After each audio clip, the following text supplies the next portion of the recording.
మాధవరమా చూపి మరి హెవీగా ఉందనిపిస్తుంది. లేదు సార్, వెయిట్ లెస్ ఉంటుంది సార్.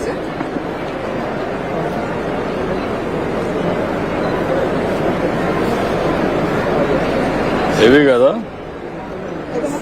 మేడం గారు డిజైన్ చేశారు సార్. సార్ అంటే పెద్ద పెద్ద చెప్తుంటే చిన్న బార్డర్స్ చేయమన్నారు. ఫస్ట్ ఇది ఇట్లాంటి పెద్ద పెద్ద బాటలు చేశారు. ఇంత మనం వేసుకోము సార్. అంటే ఉంది కానీ ఇది హెవీ అనిపిస్తుందని. వెయిట్ లెస్ ఉంటుంది సార్. వెయిట్ కూడా లైట్ వెయిట్ సిల్క్స్ వస్తాయి. బట్టన్ అలిగిపోతుంది కట్టుకున్న తర్వాత. Chennai and sir it is Kanchi saris. మన వాళ్ళ దగ్గర 60 సంవత్సరాల వాళ్ళు కూడా ఈ పని చేపిస్తాను సార్. వాళ్ళు లేసేస్తారు సార్, బాగా చేతొచ్చి చేస్తారు సార్. వెయిట్ ఉందా సారీ? వెయిట్ చేసుకోండి. చాలా ఎంత వెయిట్? ఇది 450 గ్రామ్స్ అట్లా ఉంటుంది సార్. 450 గ్రామ్స్.